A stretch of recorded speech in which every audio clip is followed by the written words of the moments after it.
2 o'clock. So you've all been here, so thank you for coming earlier than normal meetings, but I'd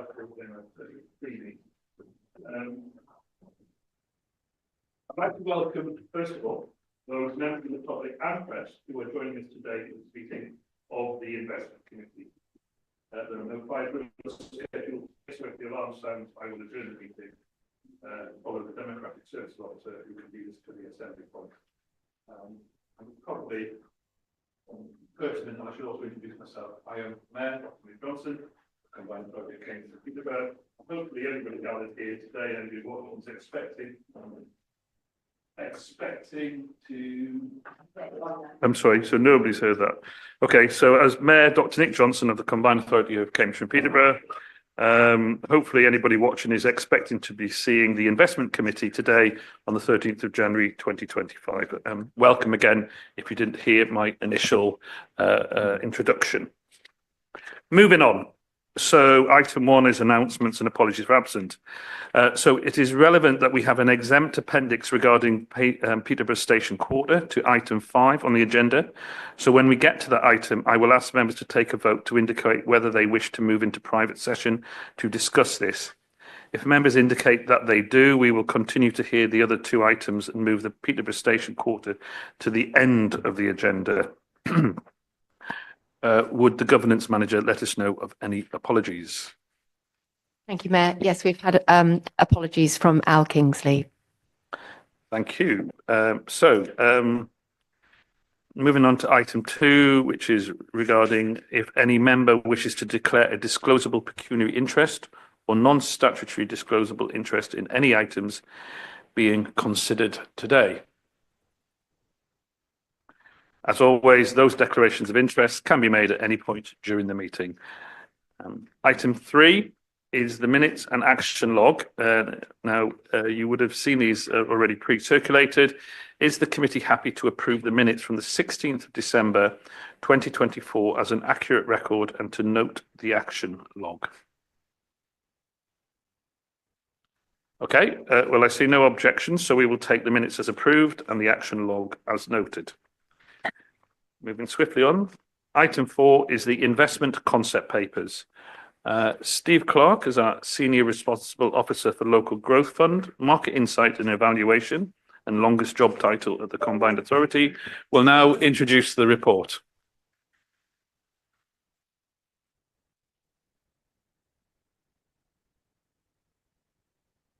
Yes, sorry about the job title. Is this working? Yeah. I've got my colleague Louisa Simpson with me. She's assisting as part of the team, helping develop this particular project. So we bring forward this concept paper this afternoon, basically to note and for your comments. It's the beginning of the process for this particular process, but it is asking for a combination of 3 budgets that already exist in the MTFP. So that's the 5 million remaining from the Rural Levelling Up, 20 million from Strategic Growth Fund, and 600,000 underspend from the Growthworks funding programme that ended in December last year. 23. So those budget lines were put in last year's MTFP. What we're asking here is to bring forward a new programme that combines the 3 budget streams into one project that we take out to the marketplace rather than those 3 budgets being dealt with separately. The focus for the combined programme on this is to target innovation. So it's to look at adding to our region through looking at backing in innovation assets, innovation companies, or opportunities to formalise, develop other innovation activities. So, for example, in our work on the local growth plan, there's obviously the priority sectors, and our innovation assets are key element of the local growth plan. So this seeks to try to support that. The funding obviously is coming from the combined authorities gain share and the mission, the long-term mission there is obviously to double GVA and seek to create growth. We believe this approach with this fund would do that. We've set out the kind of, as it's a concept paper, we've set out at a fairly high level at this stage what it would look to target, the types of, we haven't obviously formalised that. We will formalise the exact criteria at the outline business case stage. But typically the kind of things we're talking about here are potentially new innovation hubs or support to bring those forward, grow on space, research facilities, and potentially grants to companies that might want to come and set up here. So an inward investment angle would be a part to this. So attracting companies that might need that kind of added incentive to come. And the benefits that we hope to obviously derive from this are, new jobs, growth in those companies, new jobs, potentially new opportunities for particular sectors or subsectors from within our base. Our region are known for being very creative and driving forward new ideas. So we would seek to continue that and back that.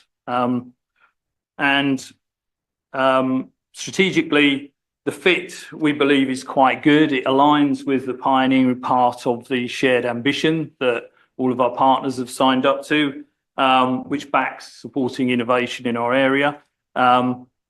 In terms of the combined authorities' own strategic objectives, it fits very nicely in achieving good growth, and obviously supports our key sectors.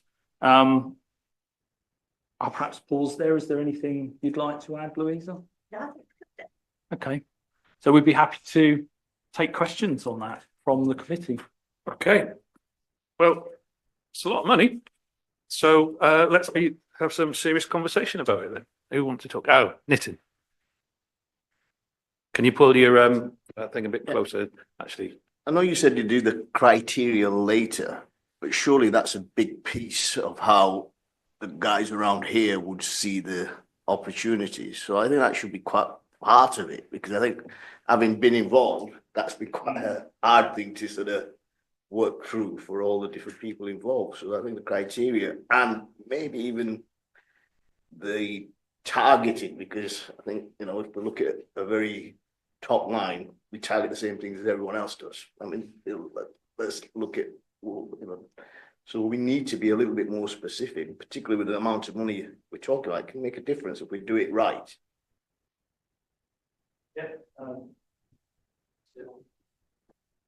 So I think sorry. I have to go off.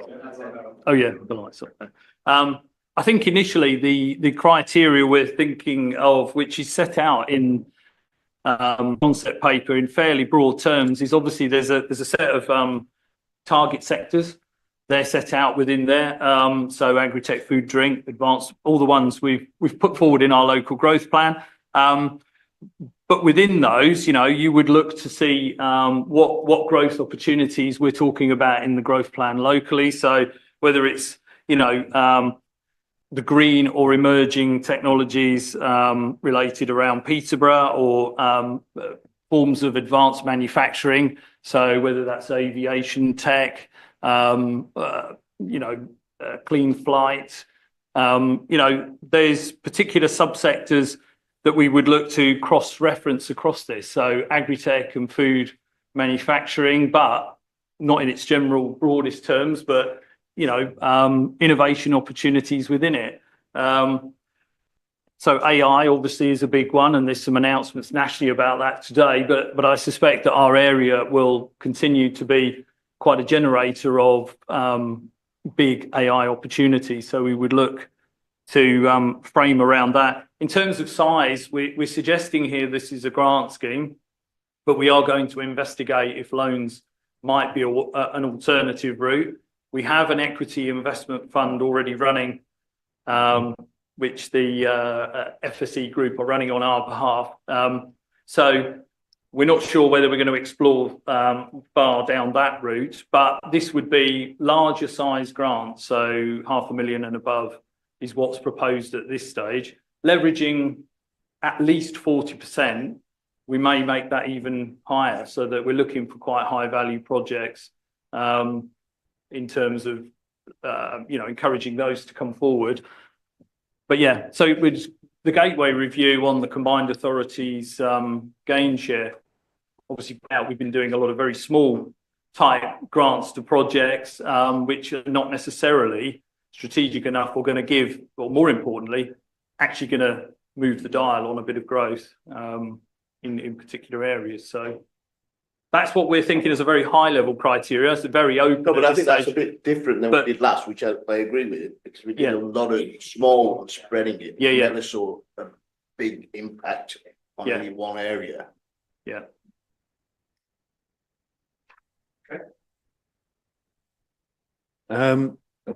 Councillor Wakeford, Sam, you indicated next. Thank you.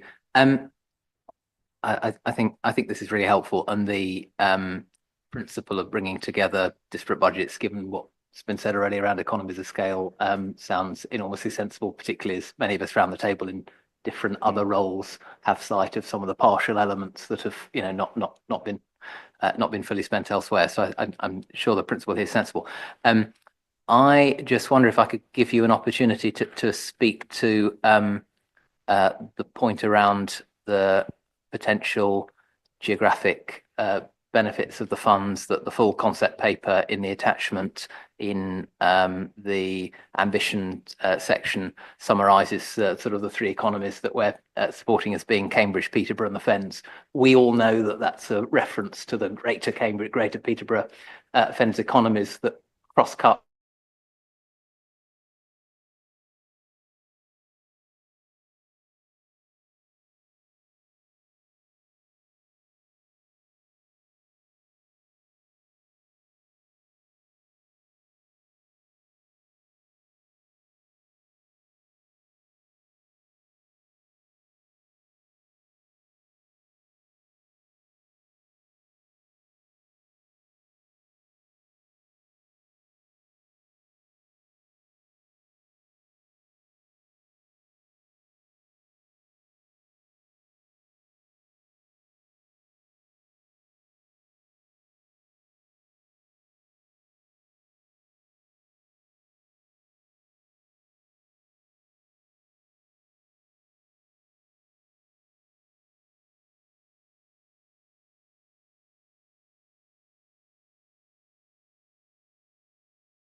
So we'll be looking to do that.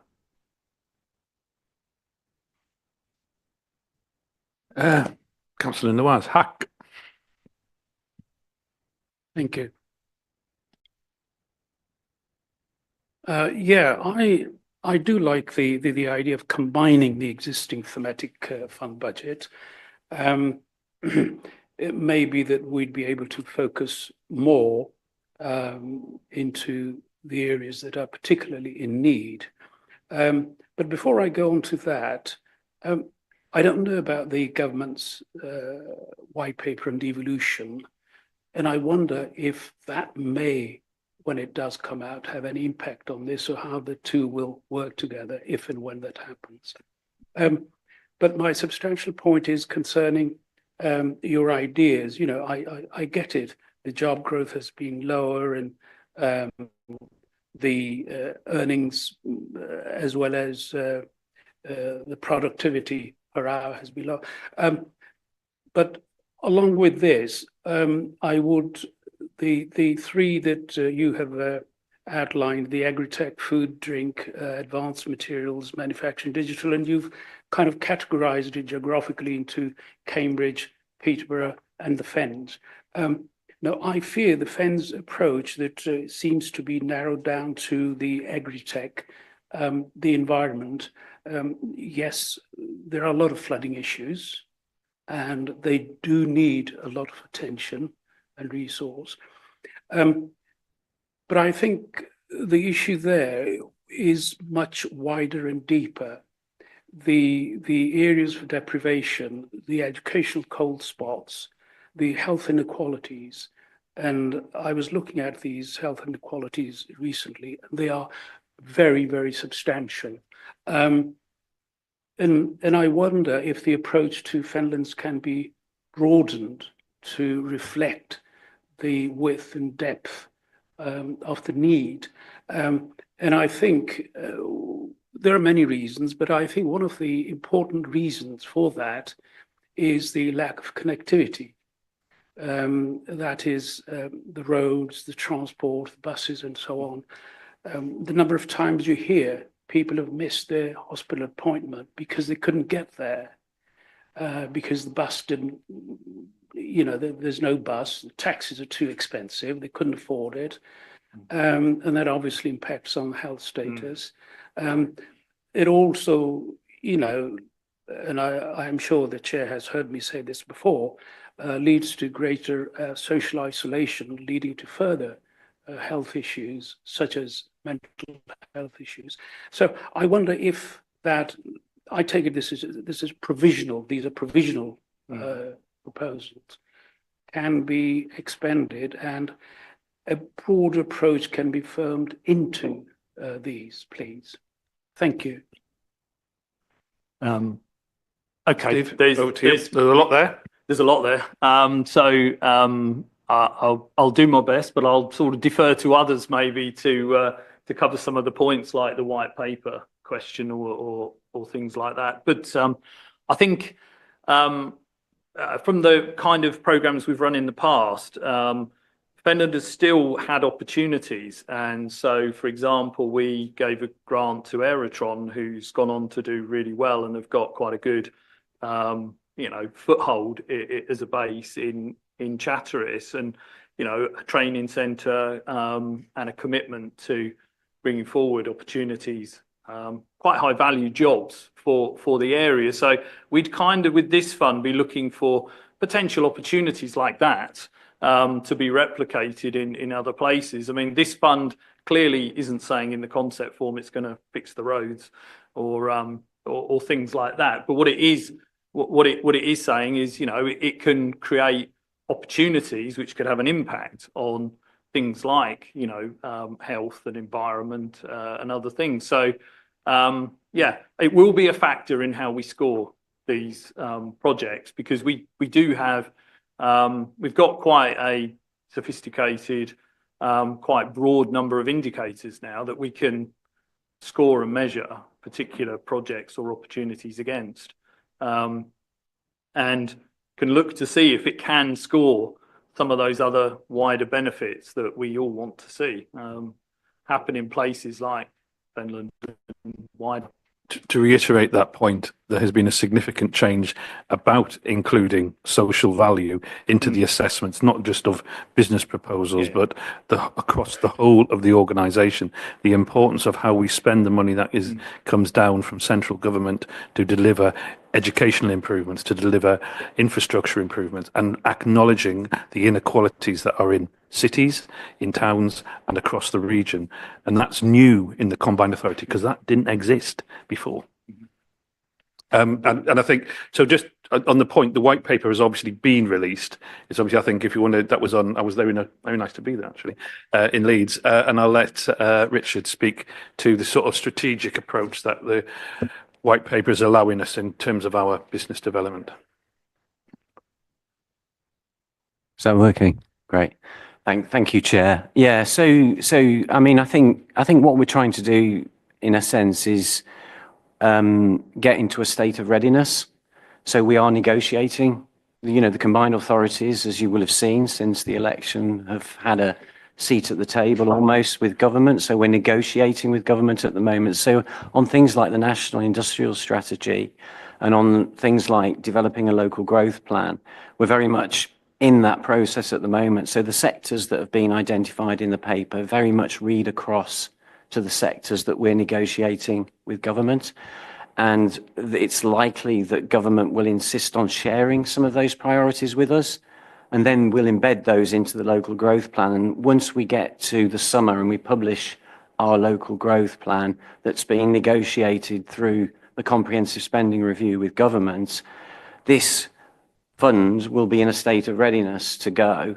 So there'll be an opportunity then, I think, to bring this funding, to leverage this funding alongside other funding that we've negotiated as part of the comprehensive spending review from different government departments, from different government agencies, from the private sector and other investment opportunities, and bring those things together. So I think it's really timely that this work is being done now in preparation for the negotiations that we're about to go through. So I think this gets us into a really good place.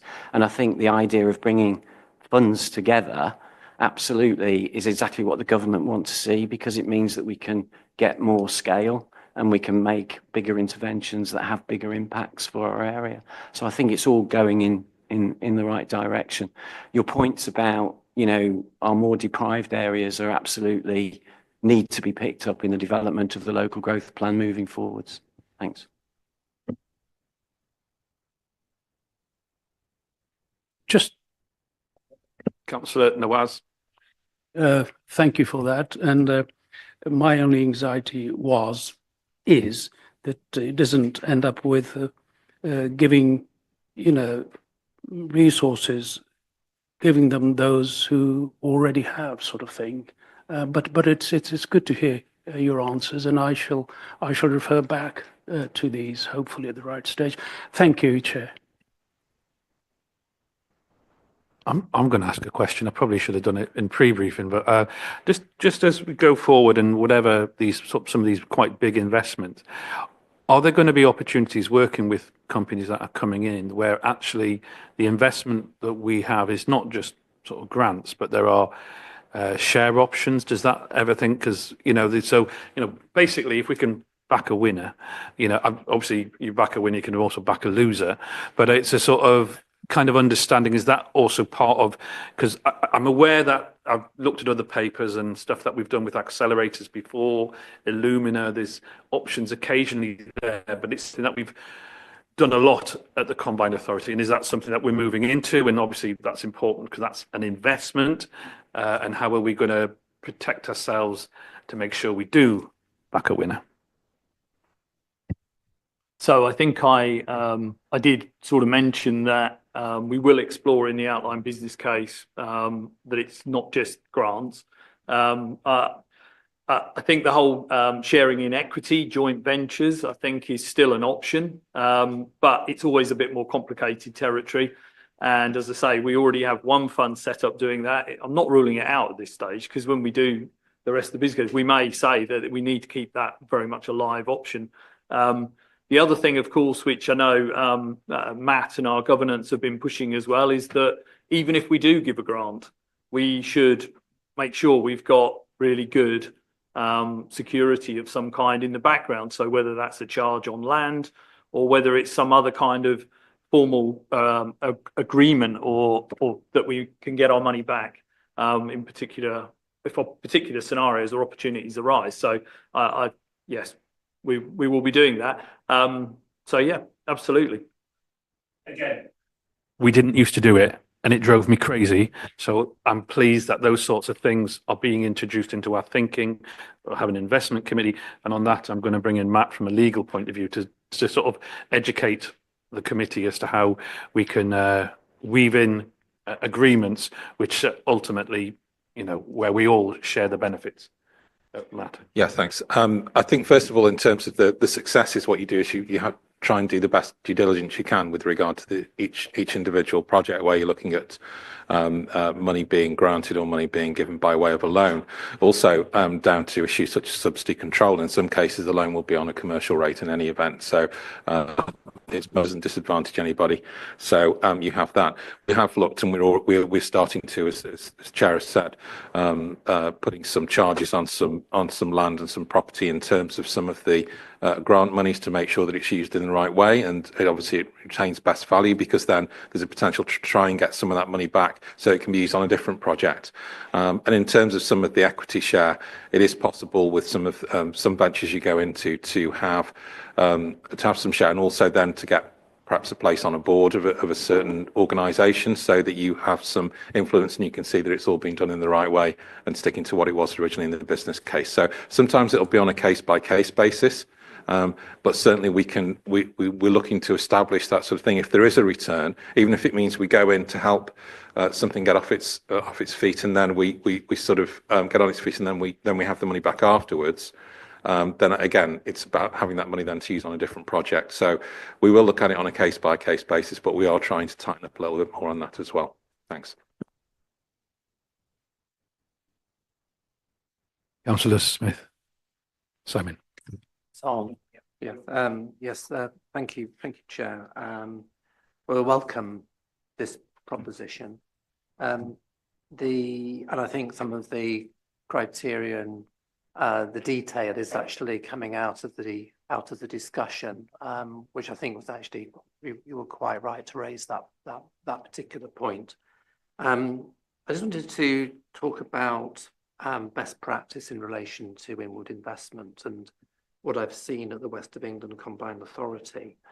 And what they do is they take a very targeted approach to inward investment, because essentially a business has got to be able to get an answer to the question, why should I come and locate in this area? And the answer to that, from the West of England point of view, is that they've actually talked to their big companies, and they've said to those big companies, what are your areas of innovation now? Which new technologies you're beginning to bring into your manufacturing processes and your product development? And we actually need to have SMEs in this sector doing these things. And we want them to co-locate with us, and we will then be able to give them business. And then in that way, they actually bring in new investment, they bring in innovative companies, but they're actually supporting the existing industrial base and ecosystem. So that's a really important way of looking at inward investment, other than just trying to go, we're open for business, and we're going to give you a plot of land and something to build. It has much more, it's more impactful, and it's likely to be more successful. I think just when we're talking about what we might do with this money, I think that it's where a company has innovated, their next problem is actually go to market, and support for go to market is really crucial, because small businesses go through this called the valley of death. There's immediate enthusiasm for the product and the innovation and the patents and the IP and all the rest of it, and then they're running out of cash, and they actually need to start selling their product. And that's another point where a lot of companies just go bust, because they can't get the money to take them to break even and to profit. And as a colleague has said, that the most difficult place to get the amount of money to get in the market is not seed capital, because there's big tax incentives around that, not big strategic scale money, but it's this small amount of money, like the £500,000 that you're looking at. So I do believe that you are approaching a gap in the market doing this in that kind of sum of money. And of course it is riskier, because you're putting a lot more money on the table. But if we have the assurances around it, then you can mitigate that risk. So I think these areas of inward investment also doesn't need to be just addressed from the point of view of actually a physical entity coming into the combined authority area. It can be knowledge transfer, and IP is in effect inward investment. And I think that the hot area for boosting productivity and innovation now, of course, is artificial intelligence. And that needs to be a focal point for the work that we're doing. Anybody's getting involved in AI needs that support and encouragement, because that is going to really help productivity, which is obviously one of the core aims of this of the Combined Authority.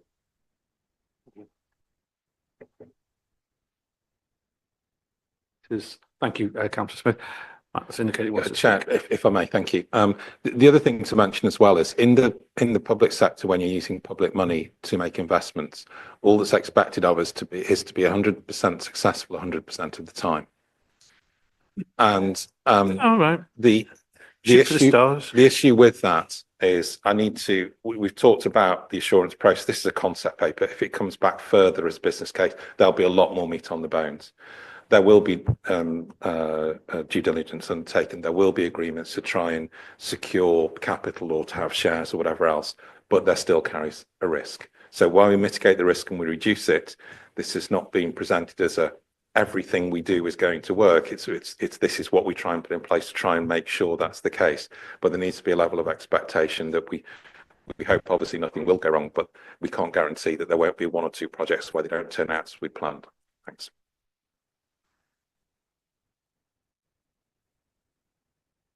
Councillor Fulmore, Nick. Sort of following on what you were talking about a minute ago. But it's a practicality thing for me, particularly on the inward investment. It's the pipeline. I'm interested in how and who's responsible for creating that pipeline, because lots of good stuff in here, but without your pipeline, nothing happens. So I'm particularly interested in laying out quite clearly who, what, when, where, and who's responsible. Oh, Nick, I'm looking forward to Steve's answer on this one. So that's what I've been waiting for. Okay, So, over to you. so it kind of, I was going to respond to Councillor Smith's answer. It's the same point really about all of our inward investment activity. So we have been busy for the last, 6 to 9 months recruiting an inward investment team. We have an inward investment manager.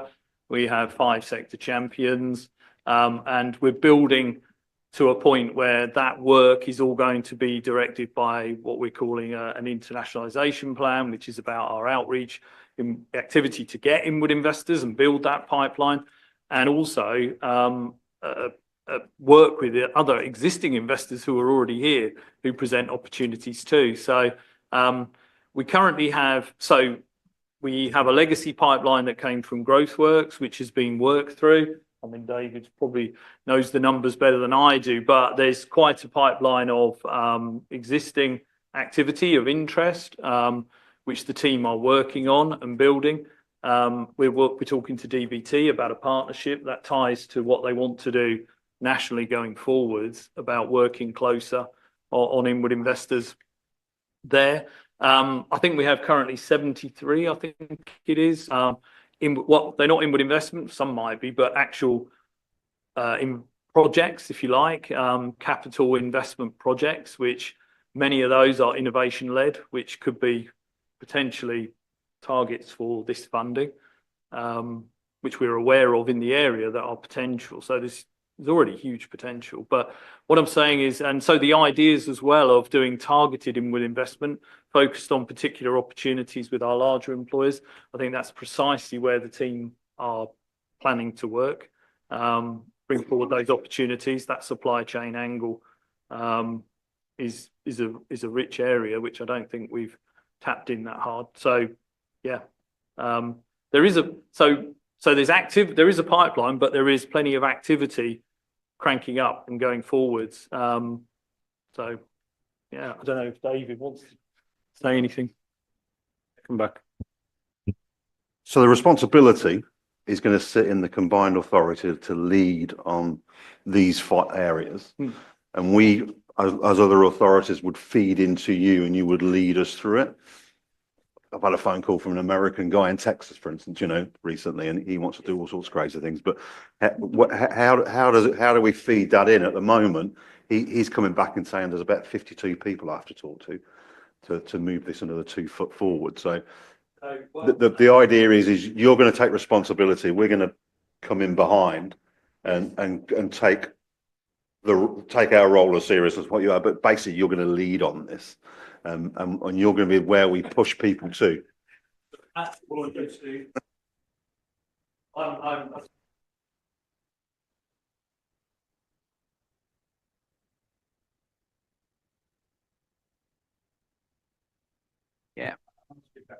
Yeah, no, thank you. Yeah, no, I mean, just to say, ever since for the first time ever, this combined authority went to UK Reef last May and promoting its investment opportunities. And it became very apparent for pitching for that work that we needed to do more work to get a more closer to market investment pipeline, like a lot of areas do work on continuously and other combined authorities do. So that's what we've been doing in the background, but we haven't been doing that as a combined authority, i.e. officers on our own.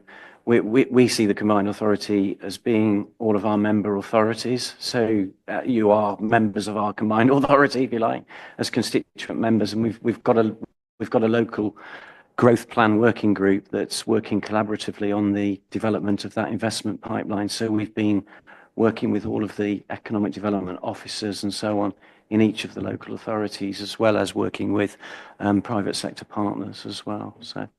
So that's how it's all coming together, but it will be owned and developed and supported by the combined authority in its entirety. So it'll go through the board and everything else. Thanks.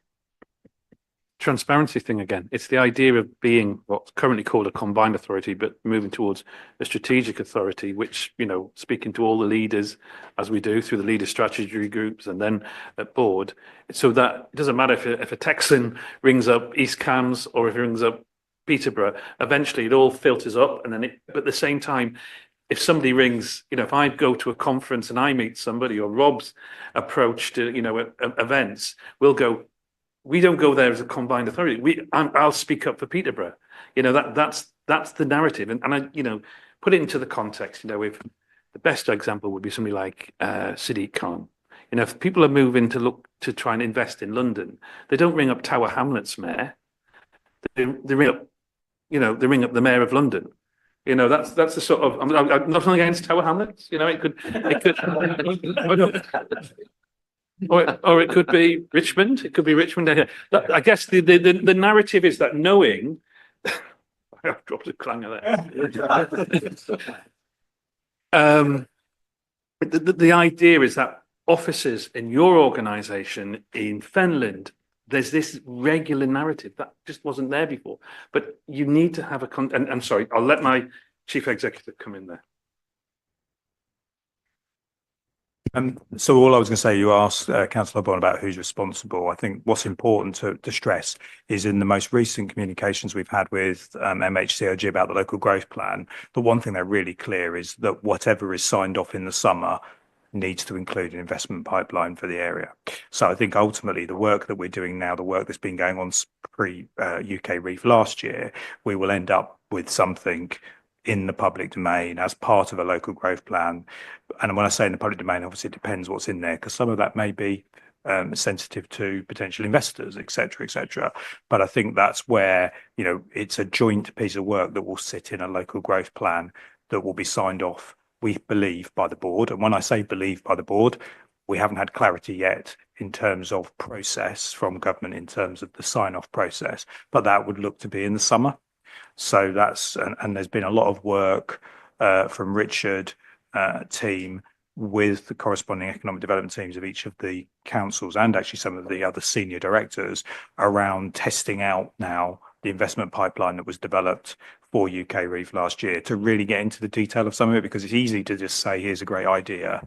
It's more about then what's the practicality, what does that actually do to an area, and not just the area that it's in, what's the more inclusive opportunity that it brings, but also how do you fund it, what does it need, and what are the barriers. And actually that then comes back to the local growth plan, because the local growth plan is about the key sectors and what you want to achieve, but it's also what are the barriers and what are the challenges that stop areas from growing, and what do we need to do about them. Lucy, your hand, had it been up? No more hands indicated.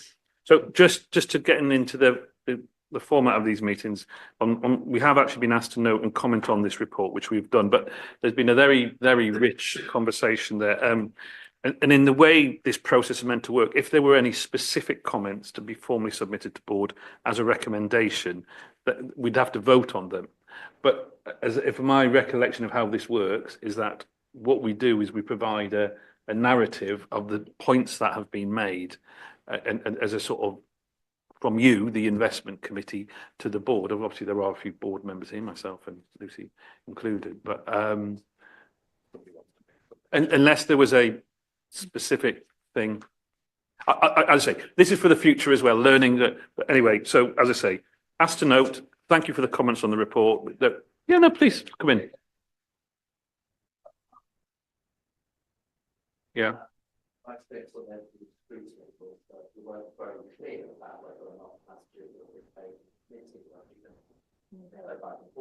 Yeah. Given that they were going to be considering on 1,000-page agenda papers. Mm-hmm. And therefore, I think people were just wondering whether or not they were actually impact the board. So, in terms of governance, I think we need to be able to here to make sense of what we're going to say. Yep. It would be great if the main points of the board could be in the minutes, so that we could be assured that our voices are being heard. I think you should speak to that point, James. Generally, we take the minutes as the main points that we go on to take onto the board. So we reflect it that way. So that is the way you see it. So therefore, when the bill papers come forward, it does reflect those key points that were made by the investment committee, and the board consider those and reflect upon those points and whether they wish to add to them. Thanks. Okay, and now you want to speak. So, Lucy, do you want to come in, Sorry, Councillor? just to pick up on that point about what gets discussed at board and what doesn't. Generally, what gets discussed at board is anything that's controversial. And although there's been quite a lot of discussion about this, and it is important that we scrutinise it because it's a very, very large amount of money, the general feeling about this project is that actually it's a good project and we all support it, and therefore it's not controversial. So I wouldn't necessarily expect there to be a lot of debate at the board about it, and that's entirely reasonable. It's perfectly sensible that that the scrutiny gets done here, and if it's not controversial, the board spends its time on the stuff that is. Yeah, that's our life, isn't it, board? Yeah.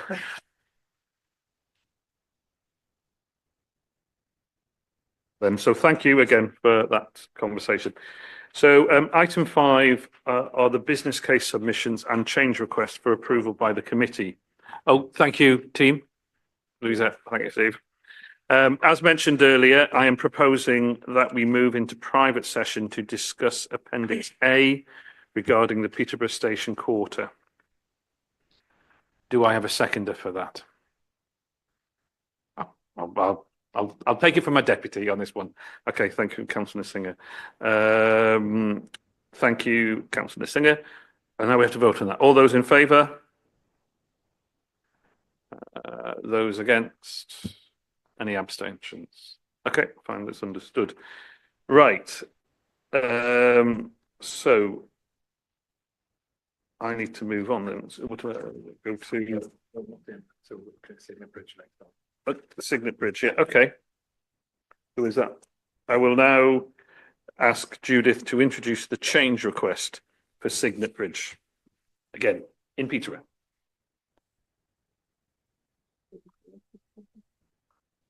Is it?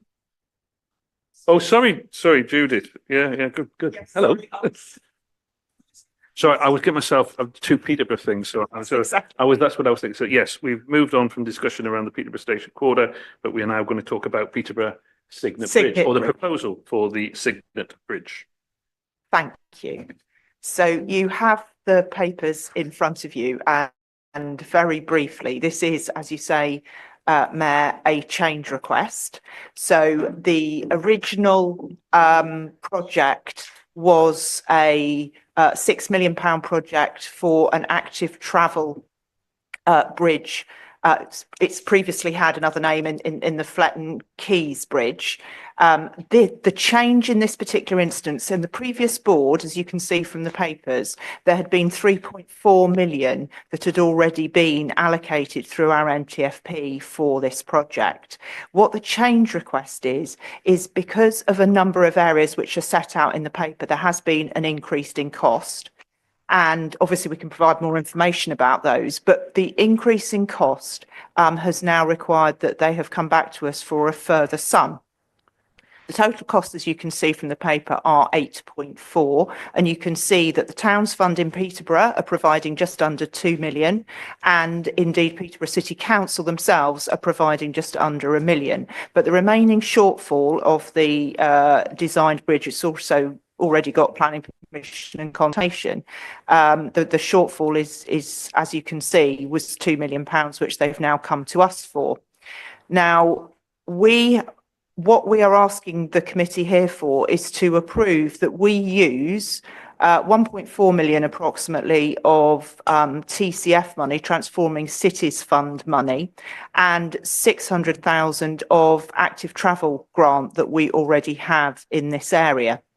Now, obviously we can take questions on the particular project itself, but I think it's very important to highlight for the committee the Transforming Cities Fund money are funds that have been provided to CPCA for particular purposes by the Department for Transport. We have a particular opportunity at this time that this money needs to be spent by the end of this financial year on a project that is related to a pre-existing TCF project. DfT are comfortable that this Signet Bridge project does fit those criteria, so we have an opportunity to use that money prior to the end of the financial year to support this scheme alongside the active travel funds that we have, the 600,000 I referred to earlier, in order to be able to fill the funding gap.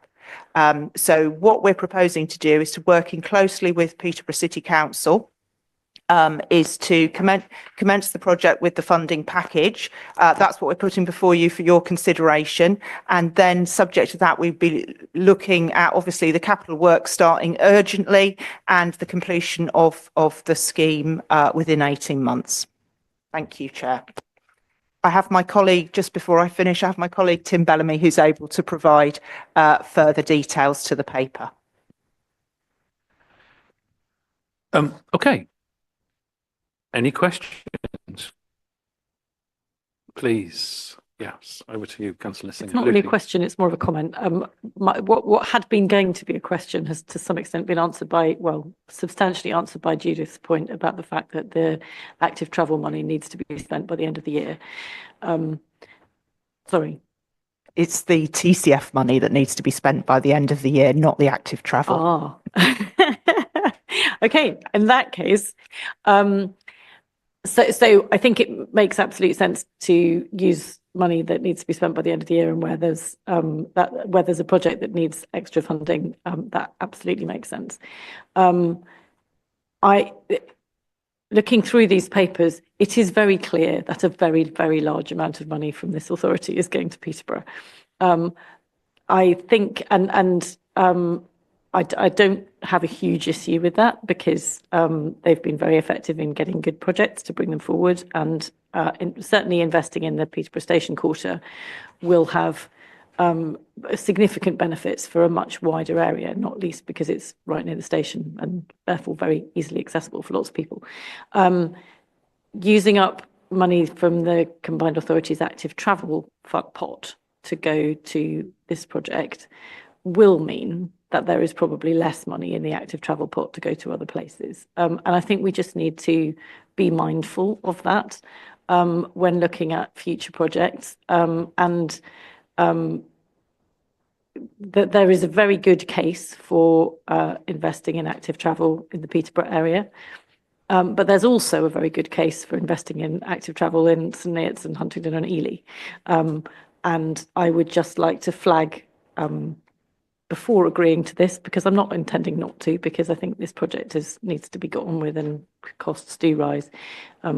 But I just think that it would be helpful for the authority to be as thoughtful as it can be about how we can improve active travel in our market towns as well as in our cities. Thank you.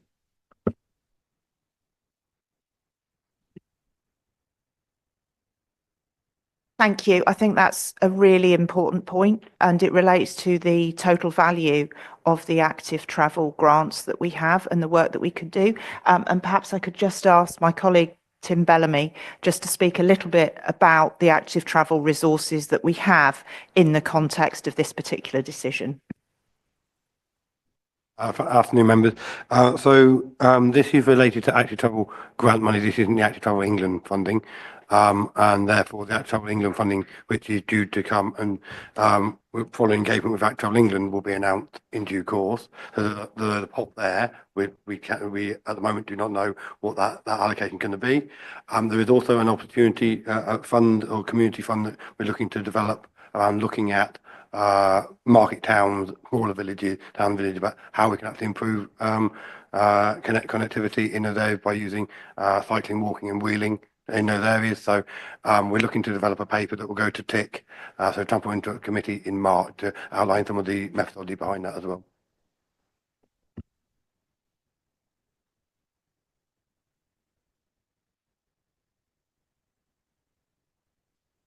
Thank you, Chair. A couple of, one question, one comment really. I'm presuming from what Judith said that it's got to be spent this year, that it's got to be allocated this year, because obviously the project doesn't end until spring, summer next year. And the more of the question, the 1 point, like Councillor Neffsing, I'm not against the project, but the 1.4 million, was that earmarked for something else, or it sat there awaiting allocation? So are we stopping something else to do this, is probably my question, really. Tim is keen to answer that. I can cover that one off. So the £1.4 million was efficiencies from the TCF project program that we got. So we've got the TCF program itself equates to £95 million, and this was £1.4 million of efficiency we found across the whole of the program. So this was a situation we described to DFT, and they said that it was one of those discussions around how do we then make sure that funding is spent in full. That was a very Councillor Nawaz Haq. Thank you. It appears clear that the money is there. Is that correct? The money is there. Now, the question that has been asked is perhaps it could be spent elsewhere, or perhaps it could be. But I think this idea of Peterborough Station Quarter and the Signet Bridge. In a moment of excitement, I just mentioned the station quarter. I'm afraid I have had many episodes of excitement with reference to these two projects, going back to years or even decades, if you like. Yeah, the bridge has been talked about for as long as I can remember. It is an important part of TCA, as well as it's connecting the north of Peterborough with south of Peterborough, as well as to the Fenlands. And active travel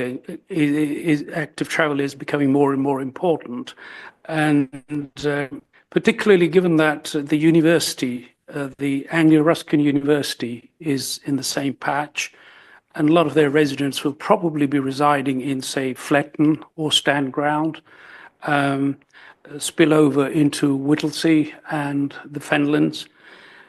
And I think the need, the importance of the bridge cannot be exaggerated. And the only question I have is, why has the cost of the building risen? And would it be true to say that if not built now, it could escalate, the cost could escalate even further with even greater need for it to be there? Thank you. You, Judith, or Tim? Tim, so you. I'm happy to cover that off. So the two things, and answer your question, we estimate the funding is there, and it's been identified. And regards the actual escalation of cost, is if it is delayed, then it's likely with all costs that are going up with because of inflationary pressures. So it's likely that the cost will continue to increase significantly. And as Judith outlined before, if this funding isn't utilised before the end of the financial year, the £1.4 million will not be available for us to spend on any other projects. Dare I say, Chair, that it's a no-brainer, really. I'm not sure if I need to say any further. Thank you very much. Well, over to Councillor Wakeford. Thank you, Councillor Nawaz. Thank you. In the same spirit, I'll seek to keep this brief as well. Obviously, it's disappointing, costs have increased, but as a capital project at the moment, that's not surprising. And if I understand correctly, from the paperwork, the benefit cost ratio increased as well upon further diligence. So this is still squarely value for money, a no-brainer. I think it's a good summary. Further to Councillor Nessinger's earlier comments, of course, just wanted to underline where in a similar space, speaking from Huntingdonshire and as a Huntingdon town rep myself, obviously any money that we spend is there's an extent to which it's impacting money available for other projects by definition. But despite that, I'm like her very much going to be supporting this as well, not least for the reasons Tim speaks to, which is of enormous interest to us, the work around active travel corridors in the respects Councillor Nessinger drew attention to. So this has the support of Market Towns in my neck of the woods at least as well. Yeah.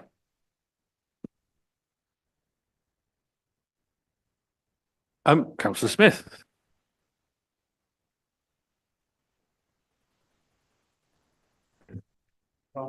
This is a much needed link.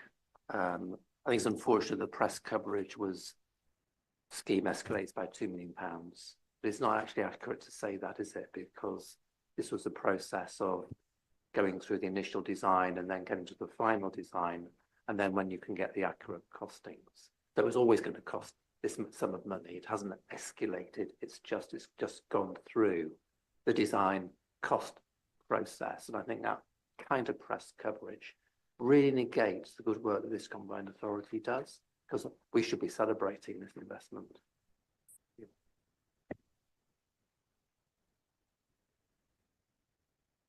Representative Peterborough, should we be celebrating the investment of £5 million into Peterborough from the Combined Authority Board? Should we or shouldn't we not? We should. Yes. Yeah. Thank you, Chair. I just thought I'd quickly, I know that the area this is affecting is quite wide. Small changes after this bridge built brings in tens of thousands of people into active travel, which sounds like an exaggeration, but it's not. It makes a huge difference, but also it's a placemaking and a piece of investment as well as standard infrastructure. But already we're getting investment coming through because of this bridge is coming through, and it's been gone through planning. So the point I'm making is it's actually already creating a very positive move forward in the area, and it's been a difficult process in that area. But just to comment, really, it's the active travel is going to make a huge leap forward, and the investment in the area off the back of this is already moving in the right direction. So it's actually a very positive project. Further comments? Well, I just think sort of a little bit following on from Councillor Smith and yourself, Councillor Fulbourn's comment, I just want to sort of make a historical reflection, which is actually in these papers. And I think perhaps the most important line of it all, in terms of how this project lands and the importance around active travel, the importance of making sure we don't lose money, but, you know, if not spending it. But actually, this goes back to the 8th of June, when the Combined Authority Board, a very, very different Combined Authority Board, and dare I say it, a very different Peterborough City Council in terms of its leadership and the direction of travel it was going, they were absolutely resolute that £3.5 million should be spent on this project.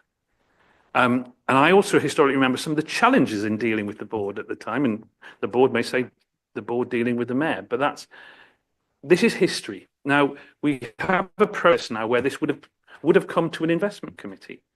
But in the past, there was a narrative, and I remember it clearly in the first budget setting process I had. I literally, and Lucy may recall it, I kind of said, well, what does everybody want? And it wasn't a very good way of doing it, and I recognise that. And now it's a much more strategic. But the one thing I remember very much at the time is my previous deputy and the team that were based out of Peterborough are absolutely determined that they wanted a significant sum of capital to deliver this bridge. And I have to say at the time, I was a little bit surprised because I didn't know active travel was such a big priority for the then administration at Peterborough. But I was fully behind them. And I remain fully behind the Peterborough City Council now in the terms of their ambition for that area and the ambition for the city. And yes, the prices, the costs have gone on, but that's what happens when you're in local government. And I just want to pay tribute to the officers who've looked at this as a challenge. It's not easy to sort of be seen to be prices going up. But ultimately, when more than £5 million is being invested in Peterborough, and I know there is a narrative out there, I know there's a narrative that says, well, that could be spent on many other things, but that's the challenge for the city council to make difficult decisions. You know what? If I had 5 million, I'd like to see an improvement in the NHS features at Peterborough City Hospital. But it's not for that. This is for active travel. This is for transforming funds. And this is a very good project. So I am fully behind it. I don't normally speak so eloquently, hopefully, about it, or passionately, but eloquent is another thing. But I think it's definitely something that we should be getting behind. And I absolutely hope that the local reporters, the team, the community realise that in the long term, good stuff happens in good cities. I bet you any money that when people were approaching people talking about Newcastle in terms of the Winky Bridge on the quayside or things like the Angel, these are sort of things that once they're there, people start to really appreciate them. So let's just think about this as the stage of what we're doing at the Combined Authority, working with our partners. Yes, Peterborough City Council, but working with Fenland, working with the County Council. We're in it together and we're in it to make real positive change for Peterborough. So thank you. That's the privilege of being chair. You can finish off on a flourish. I wonder if we can now sort of go to a vote on this. Well, I'm going to propose it. Can I propose it? Yeah, you can see I'm passionate about it. I'm going to propose it as seconder. Councillor Nawaz, thank you. So, well, all right, Hack, thank you. We'll take it from yourself. Oh, yeah, okay, it's a good point. We'll move to the vote. Those in favour? That kind of looks unanimous, yeah. Okay, we'll take that as forward. Thank you, everyone. Very positive. Good. Okay, moving to the next business. Thank you, Tim. Appreciate that. And please pass on my regards to the team. Okay. Moving to the next business case, which is the Water Renewable Energy Network. This will be introduced by Jim Cunningham, who is here virtually. He is the Interim Assistant Director of Delivery. I believe Helen Taylor has also kindly come from South Cambridgeshire District Council to give support on this item. Jim and Helen, but Jim presenting. Oh, that's quite a whole picture. Anyone else? Well, we can kind of see it, yes.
Yeah, moment.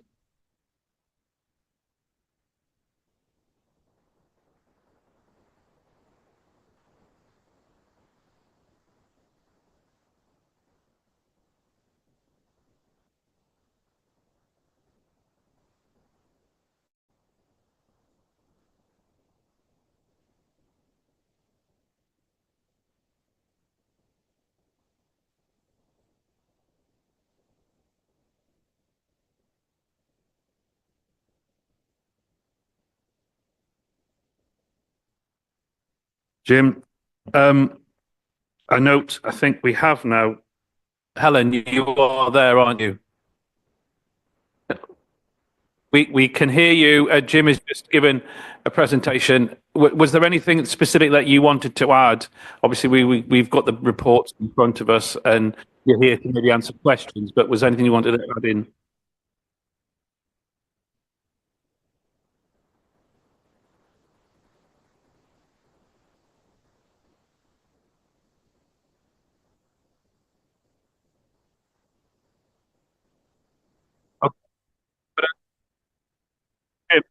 We've got a bit of an echo, so I don't know if there's something on the relay there, but I'm going to propose that we move on to discuss the project, and if you could be both available to answer questions, just check all your speakers and everything. So,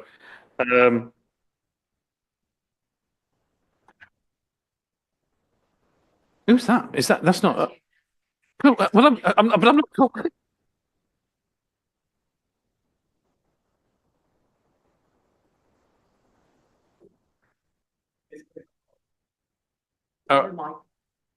Helen, could you turn your mic off, please?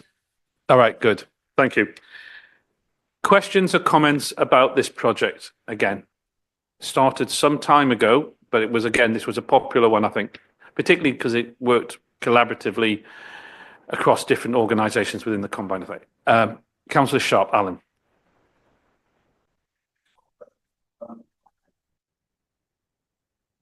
Thanks.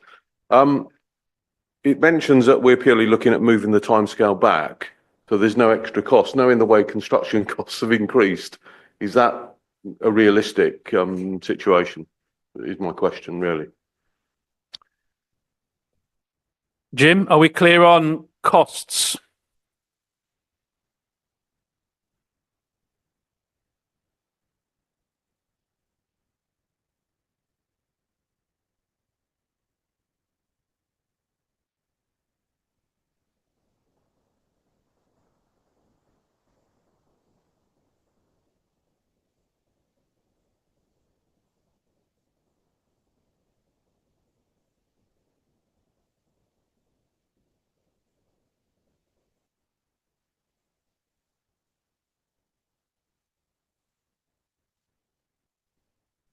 Yeah, I was just I come in on that, Nick. Yeah, and we've looked at the costings, and actually the cost of providing PVs is going down.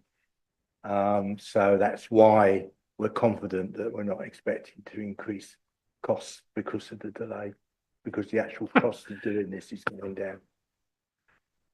That's good news. Right. Any other questions? We all.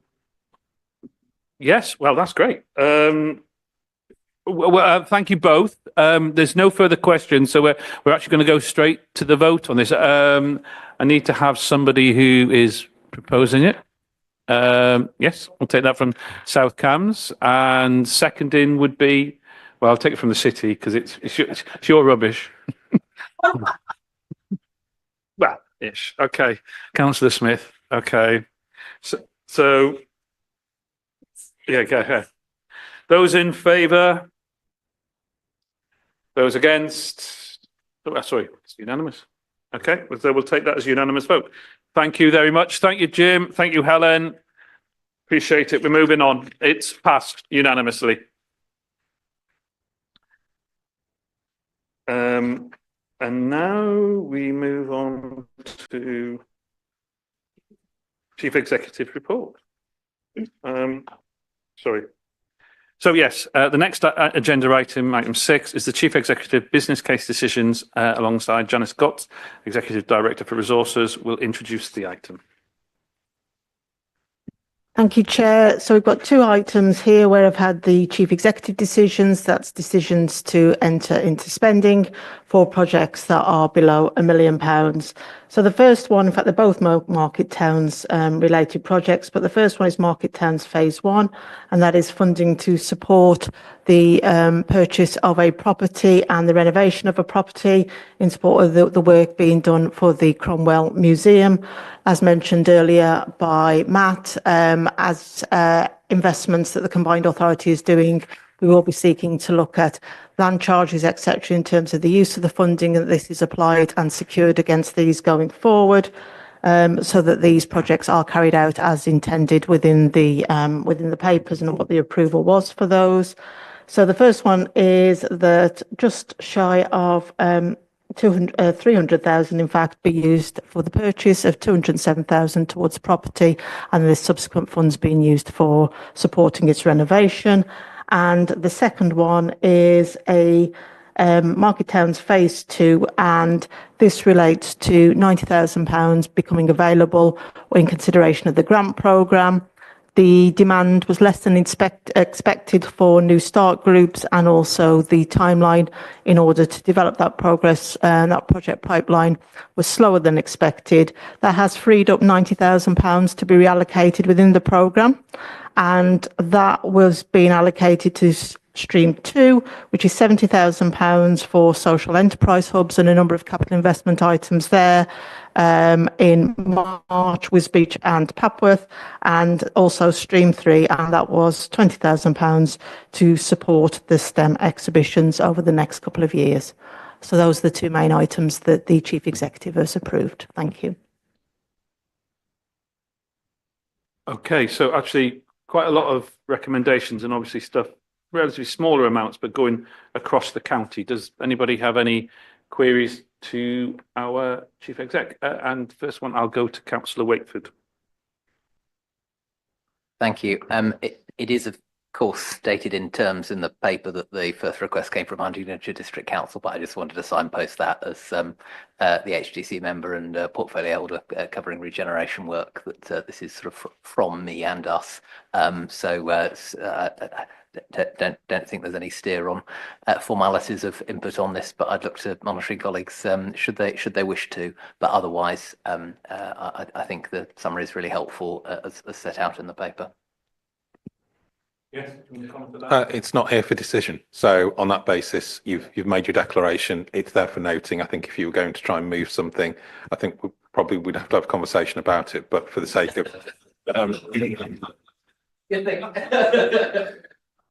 so yeah, it's just in for noting really at this stage. Thanks.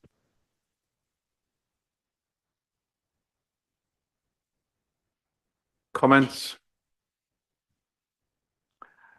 Well, I'll make one. I think, obviously, I mean, it's a matter of debate who is the most famous son of Huntingdon, but obviously Cromwell has a very important part in the history of Huntingdon and Huntingdonshire. I think the museum locally is a little gem on our high street here.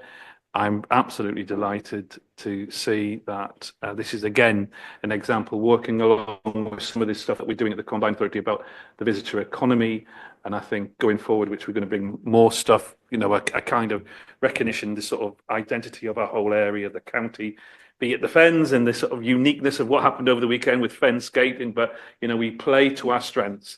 Cromwell, a divisive figure, I think is fair to say, but it is part of our history, and the fact that working with a local constituent authority is maybe not a million miles away, but I think this is a fantastic piece of investment. Particularly, it's not to take anything away. I mean, I know particularly I'm very pleased that the work that in the past we've done around STEM exhibitions in Wisbech, that organisation that's delivering them, Domenico, I'm grateful for the work that you did there. But I know that because we supported them in the past, not only are they now going to be delivering that sort of opportunities for the children of Wisbech and Fenland, but actually the success and the visibility of that organisation, the Cambridge Science Centre, has allowed them to in themselves build a even bigger presence in Cambridge, where they've now got their own facilities. So I know that comes from a support from private enterprise, but the fact that in the past the public body was willing to support the ambition of a little group that was at one time working out of a small shop in the centre of the shopping centre in Cambridge, and how far they've gone, and how that's then a perfect example of good stuff doesn't just need to happen in Cambridge, it happens across the county, and I'm really, again, pleased with that. I could talk about all of those, but I'm delighted at how we've looked at this as an opportunity, and although I didn't get the chance to make the decision, thank you, Rob, for going ahead and doing it, because these are all great. We were asked to note the report. No vote required, so we can move on. Is that okay? Thank you.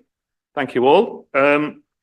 So, item 7 is the work programme. Do you have comments? Do any members have comments on the work programme? Nothing at all. Any officers want to say anything, that's new or whatever? Okay, well, it's there for people to consider. We'll come back to it every time. So at this point, as the vote earlier was in favour of moving into private session to discuss the exempt Appendix A to item 5, I now close this public meeting of the committee at 3:20 p.m. and so would ask that the recording now be paused.